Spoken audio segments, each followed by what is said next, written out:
ತುಂಬಾ ಜನ ವರ್ಷಾನುಗಂಟ್ಲೆ manifestation techniques ಅನ್ನ ಫಾಲೋ ಮಾಡ್ತಾ ಇರ್ತಾರೆ. ಆದ್ರೆ ಯಾವುದು ಪಾಸಿಟಿವ್ ರಿಸಲ್ಟ್ ಸಿಕ್ಕಿರಲ್ಲ. ಹಾಗಾದ್ರೆ ಯಾವ್ದಾದ್ರೂ ಒಂದು ಪವರ್‌ಫುಲ್ ಟೆಕ್ನಿಕ್ ಇದೆಯಾ? ಜಸ್ಟ್ 24 ಅವರ್ಸ್ ಅಲ್ಲಿ ನಮ್ಮ ಮ್ಯಾನಿಫೆಸ್ಟೇಷನ್ ಅನ್ನ ಟ್ರೂ ಮಾಡುವಂತದ್ದು ಅಂದ್ರೆ ಖಂಡಿತ ಹೌದು ಇದೆ. ನಿಮಗೆ ಗೊತ್ತಾ 90% ಜನ ಮ್ಯಾನಿಫೆಸ್ಟೇಷನ್ ಮಾಡೋದ್ರಲ್ಲಿ ಫೇಲ್ ಆಗ್ತಾರೆ. ಯಾಕೆಂದ್ರೆ ಹಲವಾರು ಪ್ರೋಸೆಸ್‌ಗಳನ್ನ ಅವರು ಸರಿಯಾದ ಟೆಕ್ನಿಕ್ ಅನ್ನ ಉಪಯೋಗಿಸಿ ಮಾಡೋದಿಲ್ಲ. ಆದ್ರೆ ಇವತ್ತಿನ ಟೆಕ್ನಿಕ್ ಅನ್ನ ನೀವು ಮಾಡಿದ್ರೆ ಇದು 24 ಅವರ್ಸ್ ಅಲ್ಲೇ ನಿಮಗೆ ವರ್ಕ್ ಆಗಕ್ಕೆ ಸ್ಟಾರ್ಟ್ ಆಗುತ್ತೆ. ಯಾಕೆಂದ್ರೆ ನೀವು ಇನ್‌ಸ್ಟಾಂಟ್ ಆಗಿ ಎನರ್ಜಿನ ಶಿಫ್ಟ್ ಮಾಡ್ಕೊಳ್ತೀರಾ. ಇದನ್ನ ನೀವು ಸರಿಯಾಗಿ ಇಂಪ್ಲಿಮೆಂಟ್ ಮಾಡಿದ್ರೆ 24 ಅವರ್ಸ್ ಅಲ್ಲೇ ಹೌದು 24 ಗಂಟೆ ಒಳಗೆ ಇದು ವರ್ಕ್ ಆಗುತ್ತೆ. ನಾನು ಗ್ಯಾರಂಟಿಯಾಗಿ ಹೇಳ್ತೀನಿ. ಹಾಯ್ ಬ್ಯೂಟಿಫುಲ್ ಪೀಪಲ್, ನಿಮ್ಮ ಜೀವನದಲ್ಲಿ ಕೆಲವು ಸಾರಿ ಕೆಲವು ಕ್ಷಣಗಳು ಬರುತ್ತೆ.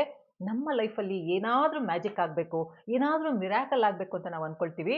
ನಾವೇನು ಮ್ಯಾನಿಫೆಸ್ಟ್ ಮಾಡ್ತೀವಿ ಅದು ಇಮ್ಮಿಡಿಯೇಟ್ ಆಗಿ ಫುಲ್ಫಿಲ್ ಆಗ್ಬೇಕು ಅಂತ ಅನ್ಕೊಳ್ತೀವಿ. ಹೌದು, ಈ ಟೆಕ್ನಿಕ್ ಅನ್ನ ನೀವು ಫಾಲೋ ಮಾಡಿದ್ರೆ ನಿಮ್ಮ ಡಿಸೈರು, ನಿಮ್ಮ ವಿಶು ತುಂಬಾ ತುಂಬಾ ಫಾಸ್ಟ್ ಆಗಿ ನೆರವೇರುತ್ತೆ. ನೀವು ಏನು ಬಯಸ್ತೀರಾ ಮಿರಾಕಲ್ಸ್ ಆಗ್ಬೇಕು, ಮ್ಯಾಜಿಕ್ ಆಗ್ಬೇಕು ಅಂತ ಅದು ಖಂಡಿತ ಆಗುತ್ತೆ. ತುಂಬಾ ಜನ ವರ್ಷಾನುಗಂಟ್ಲೆ ಮ್ಯಾನಿಫೆಸ್ಟೇಷನ್ ಟೆಕ್ನಿಕ್ಸ್ ಅನ್ನ ಫಾಲೋ ಮಾಡ್ತಾ ಇರ್ತಾರೆ. ಆದ್ರೆ ಯಾವುದು ಪಾಸಿಟಿವ್ ರಿಸಲ್ಟ್ ಸಿಕ್ಕಿರಲ್ಲ. ಹಾಗಾದ್ರೆ ಯಾವ್ದಾದ್ರೂ ಒಂದು ಪವರ್‌ಫುಲ್ ಟೆಕ್ನಿಕ್ ಇದೆಯಾ? ಜಸ್ಟ್ 24 ಅವರ್ಸ್ ಅಲ್ಲಿ ನಮ್ಮ ಮ್ಯಾನಿಫೆಸ್ಟೇಷನ್ ಅನ್ನ ಟ್ರೂ ಮಾಡುವಂತದ್ದು ಅಂದ್ರೆ ಖಂಡಿತ ಹೌದು ಇದೆ. ತುಂಬಾ ಜನ ಇದನ್ನ ಒಂದು ಫ್ಯಾಂಟಸಿ ಸುಮ್ನೆ ಏನೋ ಹೇಳ್ತಾರೆ ಅನ್ಕೊಳ್ತಾರೆ. ಆದ್ರೆ ಇವತ್ತು ನಾವು ಒಂದು ಏನ್ಷಿಯಂಟ್ ಪವರ್‌ಫುಲ್ ಟೆಕ್ನಿಕ್ ಬಗ್ಗೆ ಮಾತಾಡ್ತಾ ಇದ್ದೀವಿ. ಇದನ್ನ ಫಾಸ್ಟೆಸ್ಟ್ ಮ್ಯಾನಿಫೆಸ್ಟೇಷನ್ ಟೆಕ್ನಿಕ್ ಅಂತಾನೂ ಹೇಳಲಾಗುತ್ತೆ. ಹಾಗಾದ್ರೆ ಯಾವ್ದದು ಟೆಕ್ನಿಕ್, ಹೇಗೆ ಅದು ವರ್ಕ್ ಆಗುತ್ತೆ ಅಂತ ನೋಡೋದಾದ್ರೆ ಆ ಟೆಕ್ನಿಕ್ ನ ಹೆಸರು ವಿಸ್ಪರ್ ಟೆಕ್ನಿಕ್. ಅಂದ್ರೆ ಪಿಸುಗುಡೋದು, ಪಿಸು ಪಿಸು ಮಾತಿನಲ್ಲಿ ಹೇಳೋದು ಅಂತ ಹೇಳ್ತೀವಲ್ಲ, ಅದು ವಿಸ್ಪರ್ ಟೆಕ್ನಿಕ್ ಬಗ್ಗೆ ತಿಳ್ಕೊಳ್ಳೋದಕ್ಕೆ ಮೊದಲು ಒಂದು ಪ್ರಶ್ನೆಯನ್ನ ನಿಮಗೆ ನೀವೇ ಕೇಳ್ಕೊಳ್ಳಿ. ನಿಮ್ಗೆ ಯಾವತ್ತಾದ್ರೂ ಅನಿಸಿದ್ಯಾ, ನೀವು ಯಾವಾಗ್ಲಾದ್ರೂ ಯಾರ ಬಗ್ಗೆನೋ ಥಿಂಕ್ ಮಾಡ್ತಾ ಇದ್ರಿ, ನೆಕ್ಸ್ಟ್ ಮೊಮೆಂಟೇ ನಿಮಗೆ ಅವರಿಂದ ಕಾಲ್ ಬಂತು, ಇಲ್ಲ ಅವರೇ ನಿಮಗೆ ಡೈರೆಕ್ಟ್ ಆಗಿ ಸಿಕ್ಕಿದ್ರು, ಇಲ್ಲ ನಿಮ್ಗೆ ಏನೋ ವಸ್ತು ಬೇಕಾಗಿರುತ್ತೆ, ಅದು ಕೆಲವೇ ಗಂಟೆಗಳಲ್ಲಿ ನಿಮ್ಮ ಕಣ್ಣು ಮುಂದೆ ಬಂದಿರುತ್ತೆ. ಹಾಗೇನೆ ಕೆಲವು ಸರಿ ಯಾರೋ ನಮ್ಮ ಮಾತುಗಳನ್ನ ಕೇಳಿಸ್ಕೊಂಡು ಈ ಕೆಲಸವನ್ನ ಮಾಡಿದ್ದಾರೆ ಅನಿಸ್ತಾ ಇರುತ್ತೆ. ಯಾಕೆಂದ್ರೆ ನೀವು ಮನಸ್ಸಲ್ಲಿ ಏನೋ ಅನ್ಕೊಂಡಿರ್ತೀರಾ, ಆದ್ರೆ ಎದುರುಗಡೆ ಇರುವವರು ಆ ಕೆಲಸನ ಮಾಡ್ಬಿಟ್ಟಿರ್ತಾರೆ. ಅವಾಗ ನಿಮಗೆ ಆಶ್ಚರ್ಯ ಆಗುತ್ತೆ, ಅರೆ ನಾನ್ ಅನ್ಕೊಂಡಿದ್ದು ಇವ್ರಿಗೆ ಹೆಂಗ್ ಗೊತ್ತಾಯ್ತು ಅಂತ. ಅರ್ಥ ಮಾಡ್ಕೊಳ್ಳಿ, ಇದು ಯಾವುದೇ ಕೋಇನ್ಸಿಡೆನ್ಸ್ ಅಲ್ಲ, ಇದೊಂದು ಯೂನಿವರ್ಸಲ್ ಎನರ್ಜಿಯ ಆಟ. ವಿಸ್ಪರ್ ಟೆಕ್ನಿಕ್ ಈ ಎನರ್ಜಿಯನ್ನ ಡೈರೆಕ್ಟ್ ಮಾಡಿ ನಿಮ್ಮ ವಿಶಸ್ ಅನ್ನ 24 ಗಂಟೆ ಒಳಗೆ ಪೂರ್ಣ ಮಾಡುವಂಥದ್ದು. ಆದ್ರೆ ನೆನ್ಪಿಟ್ಕೊಳ್ಳಿ, ಇದು ಬರೀ ಪದಗಳಿಂದ ಅಂತ ಹೇಳಿದ ತಕ್ಷಣನೇ ಆಗುವಂಥದ್ದಲ್ಲ. ಇದು ನಿಮ್ಮ ವೈಬ್ರೇಷನ್ಸು, ಸಬ್ ಕಾನ್ಶಿಯಸ್ ಪವರು, ಹಾಗೇನೆ ನಿಮ್ಮ ಇಂಟೆನ್ಷನ್ಸ್ ಇಂದ ಆಗುವಂತಹ ಒಂದು ಮ್ಯಾಜಿಕ್. ಪ್ರಶ್ನೆ ಏನು ಅಂದ್ರೆ ಇದು ಹೇಗೆ ಕೆಲಸ ಮಾಡುತ್ತೆ ಅನ್ನೋದು. ಒಂದು ವಿಸ್ಪರ್ ಅಂದ್ರೆ ಪಿಸುಗುಡೋದು ಅಥವಾ ಪಿಸು ಪಿಸು ಮಾತಿನಲ್ಲಿ ಹೇಳೋದು ಅಂತಾರಲ್ಲ, ಆ ಒಂದು ವಿಸ್ಪರು ನಿಮ್ಮ ರಿಯಾಲಿಟಿಯನ್ನ ಹೇಗೆ ಚೇಂಜ್ ಮಾಡೋದಕ್ಕೆ ಸಾಧ್ಯ? ನಿಜವಾಗ್ಲೂ ಇದು 24 ಗಂಟೆಯಲ್ಲಿ ಕೆಲಸ ಮಾಡುತ್ತಾ, ಇಲ್ಲ ಇದೊಂದು ಭ್ರಮೆನಾ? ಈ ತರ ಎಲ್ಲಾ ಕ್ವಶನ್ಸ್ ನಿಮ್ಮ ಮನಸ್ಸೊಳಗೆ ಬಂದಿರುತ್ತೆ. ಈ ವಿಡಿಯೋದಲ್ಲಿ ಬರೀ ಟೆಕ್ನಿಕ್ ಬಗ್ಗೆ ಮಾತ್ರ ನಾನು ಹೇಳ್ತಾ ಇಲ್ಲ, ಇದನ್ನ ಯಾವ ರೀತಿಯಾಗಿ ನೀವು ಪ್ರೋಸೆಸ್ ಮಾಡಬೇಕು ಅಂತಾನು ಹೇಳ್ತಾ ಇದ್ದೀನಿ. ಆ ಕರೆಕ್ಟ್ ಆಗಿ ಪ್ರೋಸೆಸ್ ನ ಅರ್ಥ ಮಾಡಿಕೊಂಡು ಅದೇ ಪ್ರೋಸೆಸ್ ಅಲ್ಲಿ ಮಾಡಿದ್ರೆ ಮಾತ್ರ ಇದು ನಿಮ್ಗೆ ವರ್ಕ್ ಆಗುತ್ತೆ, ಇಲ್ಲ ಅಂದ್ರೆ ಖಂಡಿತ ಆಗಲ್ಲ. ಸೊ ಪ್ರೋಸೆಸ್ ಅನ್ನ ಕರೆಕ್ಟ್ ಆಗಿ ಮಾಡಿದ್ರೆ ನಿಮ್ಮ ಮ್ಯಾನಿಫೆಸ್ಟೇಷನ್ ಖಂಡಿತ ರಿಯಾಲಿಟಿ ಆಗೇ ಆಗುತ್ತೆ. ವಿಡಿಯೋನ ಕೊನೆವರೆಗೂ ನೋಡಿದ್ರೆ ಮಾತ್ರ ನಿಮ್ಗೆ ಅರ್ಥ ಆಗೋದು. ಯಾಕಂದ್ರೆ ಸ್ಕಿಪ್ ಮಾಡಿದ್ರೆ ಏನೋ ಒಂದು ಸೀಕ್ರೆಟ್ ಮಿಸ್ ಆಗ್ಬಿಡುತ್ತೆ. ಆಗ ನೀವು ಏನು ಮ್ಯಾನಿಫೆಸ್ಟೇಷನ್ ಆಗಿಲ್ಲ ಅಂತ ಬೇಜಾರು ಮಾಡ್ಕೊಳ್ತೀರಾ. ಲೈಫ್ ಅನ್ನ ಚೇಂಜ್ ಮಾಡುವಂತ ವಿಡಿಯೋ ಇದು. ಹಾಗಾಗಿ ಕೊನೆವರೆಗೂ ನೋಡಿ. ಇಷ್ಟ ಆದ್ರೆ ಲೈಕ್ ಮಾಡಿ, ಶೇರ್ ಮಾಡಿ. ಸಬ್ಸ್ಕ್ರೈಬ್ ಮಾಡದೆ ನೋಡ್ತಿದ್ರೆ ದಯವಿಟ್ಟು ಸಬ್ಸ್ಕ್ರೈಬ್ ಮಾಡ್ಕೊಳ್ಳಿ. ಹಾಗಾದ್ರೆ ವಿಸ್ಪರ್ ಟೆಕ್ನಿಕ್ ಹೇಗೆ ಕೆಲಸ ಮಾಡುತ್ತೆ ಅಂತ ನೋಡೋದಾದ್ರೆ ಒಂದನ್ನ ಅರ್ಥ ಮಾಡ್ಕೋಬೇಕು. ಯೂನಿವರ್ಸ್ ಅಲ್ಲಿ ಪ್ರತಿಯೊಂದು ಕೆಲಸ ಆಗೋದು ಫ್ರೀಕ್ವೆನ್ಸಿ ಮೇಲೆ, ವೈಬ್ರೇಷನ್ಸ್ ಮೇಲೆ. ಅದು ನಮಗೆಲ್ಲ ಗೊತ್ತಿದೆ. ನಿಮ್ಮ ಥಾಟ್ಸು, ನಿಮ್ಮ ಎಮೋಷನ್ಸು, ನಿಮ್ಮ ಪದಗಳು, ನಿಮ್ಮ ವಾಯ್ಸು, ನೀವು ಹೇಗೆ ಹೇಳ್ತೀರಾ ಎಲ್ಲಾನು ಒಂದು ಎನರ್ಜಿ. ನೀವು ವಿಡಿಯೋ ನೋಡ್ತಾ ಇದ್ದೀರಾ, ಕೇಳಿಸ್ಕೊಳ್ತಾ ಇದ್ದೀರಾ, ಅದು ಕೂಡ ಒಂದು ಎನರ್ಜಿನೇ. ವಿಸ್ಪರ್ ಟೆಕ್ನಿಕ್ ಇದೆಯಲ್ಲ, ಇದೇ ಎನರ್ಜಿಯನ್ನ ಸರಿಯಾದ ವೇಗೆ ಡೈರೆಕ್ಟ್ ಮಾಡುವಂತ ಒಂದು ಪ್ರೋಸೆಸ್. ಟೆಕ್ನಿಕ್ ತುಂಬಾನೇ ಸಿಂಪಲ್ಲು. ನೀವು ನಿಮ್ಮ ವಿಶಸ್ ಅನ್ನ, ನಿಮ್ಮ ಡಿಸೈರ್ ಅನ್ನ, ನಿಮ್ಮ ಡ್ರೀಮ್ ಅನ್ನ, ನಿಮ್ಮ ಗೋಲ್ ಅನ್ನ ಪಿಸುಗುಡ್ತಾ ನಿಧಾನವಾಗಿ ಯೂನಿವರ್ಸ್ಗೆ ಕಳಿಸುವಂಥದ್ದು. ಡಿವೈನ್ ಎನರ್ಜಿ ಜೊತೆ ಕನೆಕ್ಟ್ ಮಾಡ್ಕೊಳ್ಳುವಂಥದ್ದು. ಬಟ್ ಅದು ಕನೆಕ್ಟ್ ಆಗೋದು ಸರಿಯಾದ ಪ್ರೋಸೆಸ್ ನ ಫಾಲೋ ಮಾಡಿದ್ರೆ ಮಾತ್ರ. ಇದರ ಹಿಂದೆ ಒಂದು ಅದ್ಭುತವಾದ ಸೈನ್ಸ್ ಅಡಗಿದೆ. ಏನು ಅಂದ್ರೆ ನೋಡಿ, ನೀವು ವಿಸ್ಪರ್ ಮೂಲಕ ಯಾರಿಗಾದ್ರೂ ಏನಾದ್ರೂ ಹೇಳಿದ್ರೆ, ಅಂದ್ರೆ ಪಿಸುಗುಡ್ತಾ ನೀವು ಯಾರಿಗಾದ್ರೂ ಏನಾದ್ರೂ ಹೇಳಿದ್ರೆ ನಿಮ್ಮ ಎನರ್ಜಿ ಸೆಟಲ್ ಆಗುತ್ತೆ, ಡೈರೆಕ್ಟ್ ಆಗ್ಬಿಡುತ್ತೆ. ಅದರ ಇಂಪ್ಯಾಕ್ಟು ತುಂಬಾ ತುಂಬಾ ಪವರ್ಫುಲ್ ಆಗಿರುತ್ತೆ. ಹಾಗೇನೆ ವಿಸ್ಪರು ನಿಮ್ಮ ಸಬ್ ಕಾನ್ಶಿಯಸ್ ಪವರ್ ಅನ್ನ ಆಕ್ಟಿವೇಟ್ ಮಾಡಿ ಎದುರುಗಿರುವವರ ಮೈಂಡ್ ವರೆಗೆ ಆ ಎನರ್ಜಿಯನ್ನ ಡೈರೆಕ್ಟ್ ಆಗಿ ಕಳಿಸುತ್ತೆ. ಬೇಕಾದ್ರೆ ನೀವು ಚೆಕ್ ಮಾಡಿ, ಯಾರ ಜೊತೆನಾದ್ರೂ ನೀವು ಮಾತಾಡ್ತಾ ಇರ್ತೀರಾ, ಫೇಸ್ ಟು ಫೇಸ್ ಮಾತಾಡ್ತಾ ಇರ್ತೀರಾ ಅನ್ಕೊಳ್ಳಿ, ಆಗ ವಿಸ್ಪರ್ ಮಾಡೋದಕ್ಕೆ ಶುರು ಮಾಡ್ಕೊಳ್ಳಿ, ಅಂದ್ರೆ ಪಿಸುಗುಡೋದಕ್ಕೆ ಶುರು ಮಾಡ್ಕೊಳ್ಳಿ. ಆಗ ಏನಾಗುತ್ತೆ ಅಂದ್ರೆ ನಿಮ್ ಎದುರಿಗೆ ಇರುವವರ ಗಮನ ಇದೆಯಲ್ಲ, ಅದೆಲ್ಲ ಬರೀ ನಿಮ್ಮ ಮಾತಿನ ಮೇಲೆ ಕೇಂದ್ರವಾಗ್ಬಿಡುತ್ತೆ. ಸೇಮ್ ಇದೇ ತರ ಯೂನಿವರ್ಸಲ್ ಎನರ್ಜಿ ಜೊತೆನೂ ಆಗುತ್ತೆ. ಯಾವಾಗ ನೀವು ವಿಸ್ಪರ್ ಮಾಡ್ತೀರಾ ಆಗ ನಿಮ್ಮ ಎನರ್ಜಿ ಡೈರೆಕ್ಟ್ ಆಗ್ಬಿಡುತ್ತೆ, ಶಾರ್ಪ್ ಆಗ್ಬಿಡುತ್ತೆ. ಫಾರ್ ಎಕ್ಸಾಂಪಲ್, ಯಾರಿಂದನೂ ನಿಮಗೆ ಕೆಲಸ ಆಗ್ಬೇಕು ಅನ್ಕೊಳ್ಳಿ, ಬಟ್ ಅವರಿಗೆ ನೀವು ಡೈರೆಕ್ಟ್ ಆಗಿ ಹೇಳೋದಕ್ಕೆ ಆಗ್ತಾ ಇರಲ್ಲ.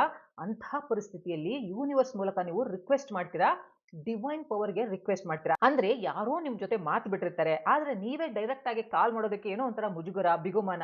ಆಗ ನೀವ್ ಅನ್ಕೊಳ್ತೀರಾ ಅವ್ರು ನನಗೆ ಇವತ್ತು ಸಂಜೆ ಒಳಗಡೆ ಕಾಲ್ ಮಾಡ್ತಾರೆ ಅಂತ. ಅಂಡ್ ಇಮ್ಯಾಜಿನ್ ಮಾಡ್ತೀರಾ ನಿಮ್ಮ ಫ್ರೆಂಡ್ ನಿಮಗೆ ಕಾಲ್ ಮಾಡ್ತಾ ಇರೋ ಹಾಗೆ, ನೀವು ಮಾತಾಡ್ತಾ ಇರೋ ಹಾಗೆ. ಆಗ ಯೂನಿವರ್ಸು ನಿಮ್ಮ ಫ್ರೆಂಡ್ನ ಎನರ್ಜಿಯನ್ನ ಸೆಟಲ್ ಮಾಡುತ್ತೆ, ಶಾರ್ಪ್ ಆಗಿ ಮಾಡ್ಬಿಡುತ್ತೆ. ಒಂದು ವಿಚಾರನ ಚೆನ್ನಾಗಿ ಅರ್ಥ ಮಾಡ್ಕೋಬೇಕು, ಇದು ಬರೀ ಥಿಯರಿ ಖಂಡಿತ ಅಲ್ಲ. ಆ ಪ್ರೋಸೆಸ್ ಅನ್ನ ನೀವು ಕರೆಕ್ಟ್ ಆಗಿ ಅರ್ಥ ಮಾಡ್ಕೊಂಡ್ರೆ ಮಾತ್ರ ನೀವು ಈ ಟೆಕ್ನಿಕ್ ಅನ್ನ ಫಾಲೋ ಮಾಡಿ ನಿಮ್ಮ ಮ್ಯಾನಿಫೆಸ್ಟೇಷನ್ ಅನ್ನ ಟ್ರೂ ಮಾಡ್ಕೊಳ್ಳೋದಕ್ಕೆ ಆಗೋದು. ತುಂಬಾ ಜನ ವಿಡಿಯೋ ನೋಡ್ತಾರೆ, ನಂಗೆ 10 ಲಕ್ಷ ಹಣ ಬರಬೇಕು ಅಂತ ವಿಸ್ಪರ್ ಮಾಡ್ಬಿಡ್ತಾರೆ, ಮಾಡ್ಕೊಂಡು ಹಾಗೆ ಕುತ್ಕೊಂಡ್ಬಿಡ್ತಾರೆ. ಹಾ, ಈಗ ನನಗೆ ಹಣ ಸಿಕ್ಕೇ ಸಿಗುತ್ತೆ ಅಂತ ಕುತ್ಕೊಳ್ತಾರೆ. ಸಿಕ್ಬಿಡುತ್ತಾ? ಖಂಡಿತ ಇಲ್ಲ. ಯಾಕೆಂದ್ರೆ ಬರೀ ಪದಗಳಿಂದ ಏನೂ ಆಗಲ್ಲ. ಆ ಪದಗಳಲ್ಲಿರೋ ವೈಬ್ರೇಷನ್ಸು, ಆ ಪದಗಳಲ್ಲಿರೋ ಫೀಲಿಂಗ್ಸು, ಹಾಗೇನೆ ನಿಮ್ಮ ಎಮೋಷನ್ಸು, ಮತ್ತೆ ಟ್ರಸ್ಟ್, ಇಂಪಾರ್ಟೆಂಟ್ ಆಗಿ trust on universe, very very important.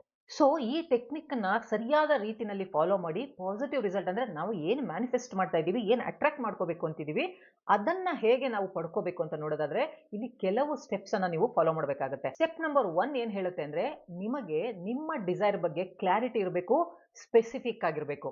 ನಿಮ್ಮ ಡಿಸೈರು, ನಿಮ್ಮ ವಿಷಯನ ನೀವು ಸೆಲೆಕ್ಟ್ ಮಾಡ್ಕೋಬೇಕು. ಅದು ತುಂಬಾನೇ ಸ್ಪೆಸಿಫಿಕ್ ಆಗಿರಬೇಕು, ಕ್ಲಿಯರ್ ಆಗಿರಬೇಕು. ಸೊ ಕ್ಲಾರಿಟಿ ಇರೋದು ತುಂಬಾ ತುಂಬಾ ಮುಖ್ಯ ಆಗುತ್ತೆ. ಸುಮ್ಮನೆ ಏನೋ ಕೇಳ್ತೀನಿ ಅಂತ ಕೇಳೋದಲ್ಲ, ಕ್ಲಿಯರ್ ಆಗಿರ್ಬೇಕು. ಫಾರ್ ಎಕ್ಸಾಂಪಲ್, ನಾನ್ ರಿಚ್ ಆಗ್ಬೇಕು, ನನ್ನ ಹತ್ರ ತುಂಬಾ ಹಣ ಬೇಕು. ಎಷ್ಟು ಹಣ ಬೇಕು? ಆ ಹಣದ ಒಂದು ನಂಬರ್ ಇದೆಯಲ್ಲ, ಅದು ಸ್ಪೆಸಿಫಿಕ್ ಆಗಿರ್ಬೇಕು.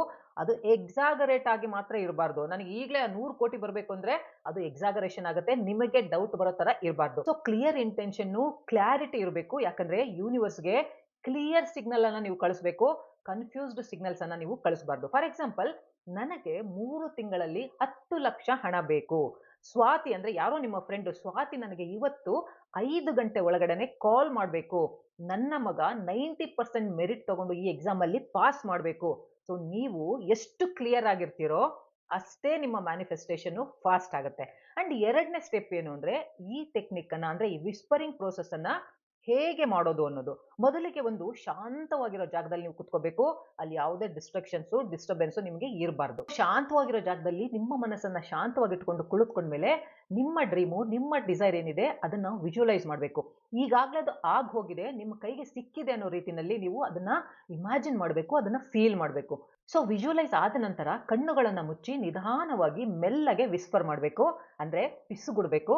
ಹೇಗೆ ಅಂದ್ರೆ, ಯೂನಿವರ್ಸ್ ಅದನ್ನ ಕೇಳಿಸ್ಕೊಳ್ತಿದೆ ಅನ್ನೋ ರೀತಿಯಲ್ಲಿ ನೀವು 3 ಸರಿ ನೀವು ರಿಪೀಟ್ ಮಾಡಬೇಕು. ಫಾರ್ ಎಕ್ಸಾಂಪಲ್, ನಾನು ಇಷ್ಟಪಟ್ಟ ವ್ಯಕ್ತಿ ನನಗೆ 5 ಗಂಟೆ ಒಳಗೆ ಕಾಲ್ ಮಾಡ್ತಾರೆ ಅಥವಾ ನನಗೆ ಮೆಸೇಜ್ ಮಾಡ್ತಾರೆ. ಇಲ್ಲ, ನೀವು ಹಣವನ್ನ ಮ್ಯಾನಿಫೆಸ್ಟ್ ಮಾಡ್ತಾ ಇದ್ರೆ, ನನಗೆ 1 ವಾರದೊಳಗೆ 50,000 ಹಣ ಸಿಕ್ಕಿದೆ. ಅಥವಾ ನಾನು ಅಕ್ಸೆಂಚರ್ ಅಲ್ಲಿ ನನ್ನ ಡ್ರೀಮ್ ಜಾಬ್ ಅನ್ನ ಪಡ್ಕೊಂಡಿದ್ದೀನಿ, ನನಗೆ ತಿಂಗಳಿಗೆ 30,000 ಸಂಬಳ ಬರಲಿದೆ, ನಾನು ತುಂಬಾ ಸಂತೋಷವಾಗಿದ್ದೀನಿ. ಅಥವಾ ನನ್ನ ಆರೋಗ್ಯ ತುಂಬಾ ಚೆನ್ನಾಗಿದೆ, I am very active and energetic. ನೀವು ಇದನ್ನ ಹೇಗೆ ಹೇಳ್ಬೇಕು ಅಂದ್ರೆ, ಯಾರ ಕಿವಿನಲ್ಲೋ ನೀವು ಪಿಸುಗುಡ್ತಾ ಇದ್ದೀರಾ ಅಥವಾ ಯೂನಿವರ್ಸ್ನ ಕಿವಿಯಲ್ಲಿ ನೀವು ಹೇಳ್ತಾ ಇದ್ದೀರಾ ಅನ್ನೋ ರೀತಿಯಲ್ಲಿ ಫುಲ್ ಫೀಲಿಂಗ್ ಜೊತೆಗೆ, ಟ್ರಸ್ಟ್ ಜೊತೆಗೆ ನೀವು ವಿಸ್ಪರ್ ಮಾಡಬೇಕು. ಹಾಗೆ ನೀವು ಇಮ್ಯಾಜಿನ್ ಮಾಡಬೇಕು, ಆ ವ್ಯಕ್ತಿ ಅಂದ್ರೆ ನೀವು ಯಾರಿಂದ ಕಾಲ್ ಅನ್ನ ನೀವು ಎಕ್ಸ್ಪೆಕ್ಟ್ ಮಾಡ್ತಾ ಇದ್ದೀರಾ, ಅವರು ತಮ್ಮ ಫೋನ್ ಅನ್ನ ತಗೊಂಡಿದ್ದಾರೆ, ಕಾಲ್ ಲಿಸ್ಟ್ ಅಲ್ಲಿ ನಿಮ್ಮ ನಂಬರ್ ಅನ್ನ ನೋಡ್ತಾರೆ, ನಿಮಗೆ ಕಾಲ್ ಮಾಡ್ತಾ ಇದ್ದಾರೆ ಅನ್ನೋ ರೀತಿಯಲ್ಲಿ ವಿಜುವಲೈಸ್ ಮಾಡಬೇಕು. ಹಾಗೇನೆ ನಿಮ್ಮ ಬ್ಯಾಂಕ್ ಬ್ಯಾಲೆನ್ಸ್ ಅಲ್ಲಿ ನೀವು ಮ್ಯಾನಿಫೆಸ್ಟ್ ಮಾಡಿರುವಂತಹ ಹಣ ಬಂದಿದೆ, ನಿಮಗೆ ಅದು ಮೆಸೇಜ್ ಬಂದಿದೆ ಅನ್ನೋ ರೀತಿಯಲ್ಲಿ ನೀವು ವಿಜುವಲೈಸ್ ಮಾಡಬೇಕು. ಇದನ್ನ ನೀವು 3 ಸರಿ ಹೇಳ್ಕೋಬೇಕು. ಈ ರೀತಿಯಾಗಿ ನೀವು ನಿಧಾನವಾಗಿ ಡಿವೈನ್ ಪವರ್ ಜೊತೆಗೆ ನೀವು ನಿಮ್ಮ ಮಾತನ್ನ ಹೇಳ್ಕೋಬೇಕು. ಹಾಗೇನೆ ಯೂನಿವರ್ಸ್ಗೆ ನೀವು ಹೇಳ್ತಾ ಇದ್ದೀರಾ ಅನ್ನೋ ರೀತಿಯಲ್ಲಿ, ನೀವು ಅದು ಕೇಳಿಸ್ಕೊಳ್ತಾ ಇದೆ ಅನ್ನೋ ರೀತಿಯಲ್ಲಿ ನೀವು ಹೇಳ್ಬೇಕು. ಹಾಗೇನೆ ಯೂನಿವರ್ಸು ನಿಮ್ಮ ಮಾತನ್ನ ಅಕ್ಸೆಪ್ಟ್ ಮಾಡ್ಕೊಳ್ತಾ ಇದೆ ಅಂತ ನೀವು ಅನ್ಕೋಬೇಕು. ಅಂಡ್ 3ನೇ ಸ್ಟೆಪ್ ತುಂಬಾ ಇಂಪಾರ್ಟೆಂಟ್. ಇದು ಏನು ಅಂದ್ರೆ, ಲೆಟ್ ಗೋ ಮಾಡಬೇಕು, ಬಿಲೀವ್ ಮಾಡಬೇಕು. ಈ ಪ್ರೋಸೆಸ್ ನ ಫಾಲೋ ಮಾಡಿದ ನಂತರ ನಿಮ್ಮ ಮ್ಯಾನಿಫೆಸ್ಟೇಷನ್ ಅನ್ನ ಹಿಡಿದಿಟ್ಕೋಬೇಡಿ, ಹೋಲ್ಡ್ ಮಾಡ್ಕೊಂಡು ಇಟ್ಕೋಬೇಡಿ. ಮತ್ತೆ ಮತ್ತೆ ಆಗ್ಲಿಲ್ಲ ಅಂತ ಡೆಸ್ಪರೇಟ್ ಆಗಿ ಚೆಕ್ ಮಾಡೋದಕ್ಕೂ ಹೋಗ್ಬೇಡಿ. ಅದರ ಬಗ್ಗೆನೇ ಯಾವಾಗ್ಲೂ ಚಿಂತೆ ಮಾಡೋದಕ್ಕೆ ಹೋಗ್ಬೇಡಿ. ಅದನ್ನ ಲೆಟ್ ಗೋ ಮಾಡ್ಬಿಡ್ಬೇಕು. ಹೇಗೆ ಅಂದ್ರೆ, ಈಗ ನಾವು ಹೋಟೆಲ್ಗೆ ಹೋದಾಗ ಏನಾದ್ರೂ ಫುಡ್ ಆರ್ಡರ್ ಮಾಡಿ ಮತ್ತೆ ಮತ್ತೆ ಚೆಕ್ ಮಾಡ್ತೀವಾ, ಬಂತಾ ಇಲ್ಲ, ಇನ್ನೊಂದ್ಸತಿ ಆರ್ಡರ್ ಮಾಡ್ತೀವಾ, ಇಲ್ಲ ಅಲ್ವಾ? ಕಾಯ್ತಾ ಇರ್ತೀವಿ, ಮೆಸೇಜ್ ನೋಡ್ತಾ ಇರ್ತೀವಿ, ಮೊಬೈಲಲ್ಲಿ ಮಾತಾಡ್ತಾ ಇರ್ತೀವಿ, ಫ್ರೆಂಡ್ಸ್ ಇದ್ರೆ ಅವ್ರ ಜೊತೆ ಮಾತಾಡ್ತಾ ಇರ್ತೀವಿ. ಇದೇ ರೀತಿಯಾಗಿ ಒಂದು ಸರಿ ಆರ್ಡರ್ ಅನ್ನ ಪ್ಲೇಸ್ ಮಾಡಿದ್ಮೇಲೆ ಮತ್ತೆ ಮತ್ತೆ ಚೆಕ್ ಮಾಡೋದಕ್ಕೆ ಹೋಗಬಾರ್ದು. ಸೊ ಡೌಟ್ ಇಂದ, ಡೆಸ್ಪರೇಟ್ ಇಂದ ಚೆಕ್ ಮಾಡೋದಕ್ಕೆ ಹೋದ್ರೆ ಏನಾಗುತ್ತೆ, ನೆಗೆಟಿವ್ ಎನರ್ಜಿಯನ್ನ ಕಳಿಸ್ತೀರಾ, ನಿಮ್ಮ ಆರ್ಡರ್ ಕ್ಯಾನ್ಸಲ್ ಆಗೋ ಚಾನ್ಸಸ್ ಇರುತ್ತೆ. ಹಾಗಾಗಿ ಲೆಟ್ ಗೋ ಮಾಡ್ಬಿಡ್ಬೇಕು. ಹೇಗೆ ಅಂದ್ರೆ, ನಾನು ಈಗಾಗಲೇ ಮಾಡಿದ್ದೀನಿ, ಅದು ದಾರಿನಲ್ಲಿ ಬರ್ತಾ ಇದೆ, ಅದ್ರ ಬಗ್ಗೆ ಯೋಚನೆ ಮಾಡಬಾರ್ದು. ಆ ರೀತಿಯಾಗಿ ನೀವು ವಿಸ್ಪರ್ ಟೆಕ್ನಿಕ್ ಅನ್ನ ಮಾಡಿದ ಮೇಲೆ ಓವರ್ ಥಿಂಕ್ ಮಾಡೋದು, ಡೌಟ್ ಮಾಡೋದು ಯಾವ ಕಾರಣಕ್ಕೂ ಮಾಡೋದಕ್ಕೆ ಹೋಗಬೇಡಿ. ಪ್ರೋಸೆಸ್ ಮೇಲೆ ಸಂಪೂರ್ಣ ನಂಬಿಕೆ ಇಟ್ಟು ಮಾಡಿ. ಯೂನಿವರ್ಸಲ್ ಪವರ್ ಮೇಲೆ ನೀವು ಫುಲ್ ಟ್ರಸ್ಟ್ ಇಟ್ಕೋಬೇಕು. ನಿಮ್ಮ ಕೆಲಸವನ್ನ ನೀವು ಮಾಡ್ತಾ ಹೋಗ್ಬೇಕು. ಹಾಗೇನೆ ಯೂನಿವರ್ಸ್ಗೆ ತನ್ನ ಕೆಲಸವನ್ನ ತಾನು ಮಾಡೋದಕ್ಕೆ ಅವಕಾಶ ಕೊಡಬೇಕು. ಇದು ನಿಮ್ಮ ಎನರ್ಜಿಯನ್ನ ಡೈರೆಕ್ಟ್ ಮಾಡುತ್ತೆ.